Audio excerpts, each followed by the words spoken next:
saya Imata Reza dari S1 Kebidanan semester 7 Stikes Telogorejo, Semarang. Kira-kira hari ini kita akan bahas apa ya?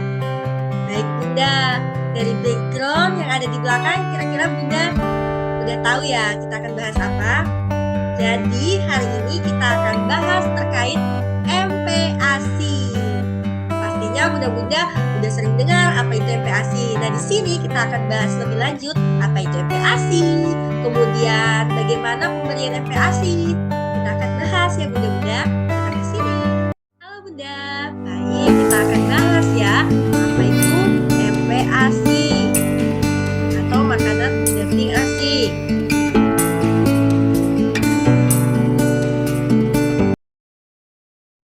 MPASI itu apa sih? Nah, MPASI adalah makanan atau minuman bergizi selain ASI yang diberikan pada anak berusia 6-24 bulan untuk memenuhi kebutuhan nutrisi mereka.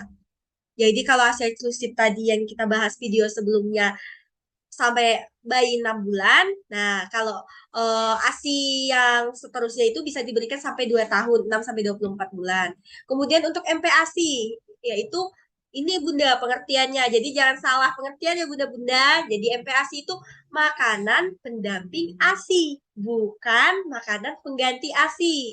Jadi saat kita memberikan MPASI, ASI juga jangan dilupakan karena di sini hanya pendamping ASI, bukan pengganti ASI. Selanjutnya, tujuan diberikannya MPASI ini agar bayi bisa mencapai pertumbuhannya yang baik. Kemudian pada periode ini juga sangat penting karena sebab bayi mengalami pertumbuhan dan perkembangan yang sangat pesat. Itulah mengapa periode ini sering disebut dengan periode emas atau golden period. Atau golden period itu periode emas, ada tahapannya saat masa kehamilan, kemudian sampai bayi berusia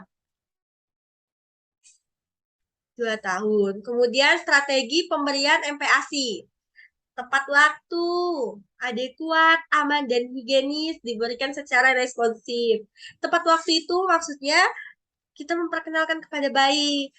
Sehingga bayi itu merasa terbiasa, oh ini saatnya makan. Nah, tepat waktu itu juga dimaksudkan tidak boleh kurang dari 6 bulan ataupun tidak lebih dari usia 6 bulan. Kemudian aman dan higienis pastinya ya Bunda. Kemudian apakah bayi sudah siap untuk menerima MPASI? Ini Bunda, kita bisa lihat dari sini tanda-tandanya. Yang pertama, anak dapat duduk dengan leher tegak dan mengangkat kepalanya sendiri tanpa memerlukan bantuan. Yang kedua, tandanya anak menunjukkan ketertarikan terhadap makanan. Misalnya mencoba meraih makanan yang di hadapannya, kemudian memasukkannya ke dalam mulut. Jadi kadang ya Bunda, kalau keluar makan atau makan di rumah lah, nanti pada saat kita makan pasti adik atau anak-anak itu pasti mau menggapai makanan yang kita makan juga. Nah, itu menandakan dia sudah memiliki ketertarikan pada makanannya. Kemudian masih lapar walau sudah minum ASI ya, Bunda.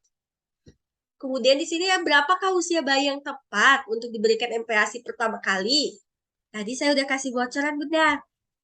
Nah, 6 bulan itu adalah usia yang tepat untuk pemberian MPASI.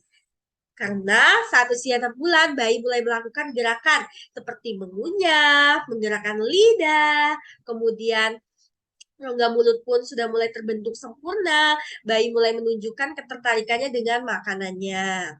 Kemudian bagaimana jika pemberian MPASI tidak dilakukan secara tepat waktu? Semua punya resiko ya Bunda, jadi kita bahas yang jika tidak tepat waktu. Jika bayi diberikan kurang dari 6 bulan. Ini Bunda, jadi kita berpikir mungkin kalau diberikan lebih cepat, pasti nutrisi anak kita baik. Tidak, Bunda. Jadi ingat, kalau diberikannya kurang dari 6 bulan, bisa menyebabkan udah sakit. Bukannya sehat, nutrisinya malah makin tambah, itu malah menyebabkan sakit. Karena pada saat bayi 6 bulan, kurang dari 6 bulan, itu tubuh, ususnya, dan lain sebagainya itu belum bisa menerima makanan selain ASI ataupun susu. Kemudian mengalami obesitas dan alergi makanan. Selanjutnya dampak bila MPASI diberikan terlambat. Jadi kalau tadi kurang dari 6 bulan, kalau ini lebih dari usianya 6 bulan yang ditentukan. Nah, untuk dampaknya pertumbuhan bayi akan terhenti atau tidak tumbuh dengan optimal. Bayi berisiko kekurangan zat besi atau menderita anemia defisiensi besi. Kemudian kebutuhan akan nutrien dan mikronutrien yang tidak terpenuhi dapat menyebabkan malnutrisi. Malnutrisi itu atau kekurangan nutrisi. Kemudian menghambat perkembangan fungsi motorik oral pada bayi dan membuat bayi berpotensi menolak berbagai jenis makanan di kemudian hari. Jadi kalau perkembangan fungsi motorik oral bayi itu terhambat, kan karena di sini diberikan MPASI-nya terlambat, jadi dia tidak terbiasa untuk mengunyah atau memasukkan makanan dalam mulut. Jadi kemudian hari juga dia tidak bingung untuk memasukkan makanan ke dalam mulutnya atau belum terbiasa. Kemudian untuk bentuk MPASI menurut Kementerian Kesehatan RI tahun 2014. Yang pertama, makanan lumat, yaitu sayuran, daging, ikan, telur, tahu, tempe, dan buahan yang dilumatkan atau disaring. Jadi dilumat itu disaring, Bunda. Seperti tomat saring, pisang lumat, halus, pepaya lumat, air jeruk manis, bubur susu, dan bubur ASI. Nah, di sini sudah ketentuan dari Kementerian Kesehatan ya Bunda. Kemudian makanan lembik atau dicincang yang mudah ditelan anak seperti bubur, nasi campur, nasi tim halus, bubur kacang hijau. Kemudian makanan keluarga seperti nasi dengan lauk pauk, sayur, dan buah. Kemudian tekstur MPASI sesuai usia anak. Tadi ya Bunda, jadi ada yang sari 6 sampai 7 bulan. Kemudian lumat 7 sampai 8 bulan, kemudian cincang halus 8 sampai 9 bulan, kemudian cincang kasar 9 sampai 12 bulan, makanan keluarga 12 sampai 24 bulan. Ini ya Bunda, bisa kita lihat tekstur-teksturnya sesuai usia anak. Kemudian ketepatan frekuensi dan jumlah pemberian MPASI menurut pedoman gizi Kemenkes 2014. Jadi ini ada pedoman gizi seimbang. Jadi untuk umur atau usia 6 sampai 9 bulan, 2 sampai 3 kali makanan lumat plus 1 sampai 2 kali makanan selingan atau plus ASI.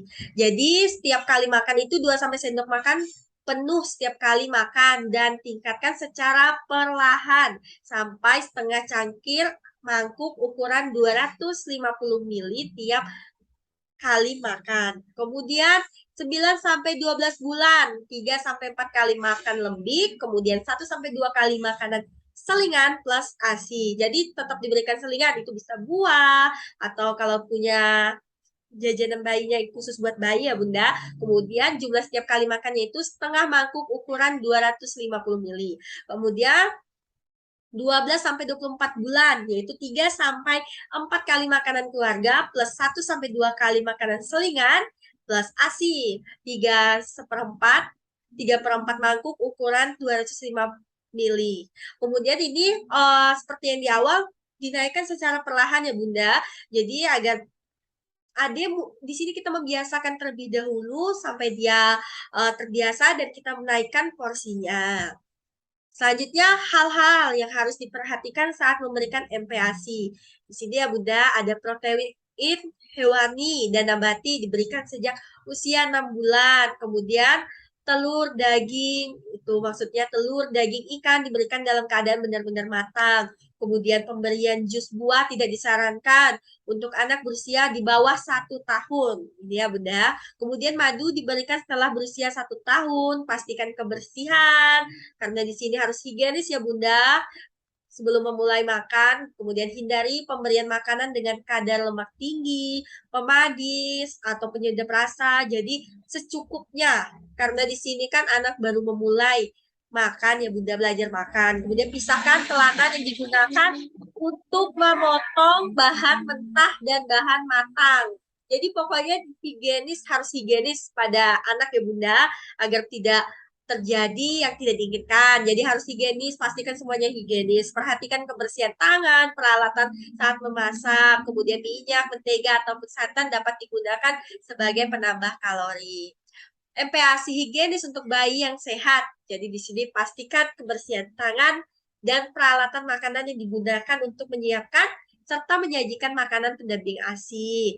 Kemudian cuci tangan ibu, tidak cuma ibu, bayi juga kita cuci tangannya karena pastinya adik megang-megang masuk ke mulut. Nah, jadi ada yang juga dicuci, kemudian eh, menggunakan sabun dengan bersih. Kemudian simpan makanan yang akan diberikan kepada bayi di tempat yang bersih dan aman. Pisahkan telanan seperti tadi ya Bunda kita sudah jelaskan, pisahkan telanan yang digunakan untuk memotong bahan mentah dan bahan matang. Nah, baik Bunda, sudah selesai. Di sini sudah selesai terkait pembahasan terkait MPASI. Jadi di sini sudah tahu ya Bunda bahwa MPASI itu bukan makanan pengganti ASI tapi makanan pendamping ASI. Jadi di sini juga sudah dijelaskan jenis-jenisnya untuk MPASI itu bagaimana. Jadi ada struktur-strukturnya juga tadi, tekstur-tekstur pada saat pemberian ASI tidak langsung makanan keluarga, tidak langsung nasi bulat-bulat itu tidak boleh. Jadi disaring terlebih dahulu, cincang halus, cincang kasar sampai semakin naik sampai ke makanan keluarga. Dari sini sekian terkait makanan pendamping ASI. Semoga informasi yang saya berikan bermanfaat untuk bunda-bunda semua. Dan jika ada yang ingin ditanyakan, silakan komen di bawah ya bunda-bunda. Terima kasih dan tunggu informasi tentang anak-anak selanjutnya. Terima kasih.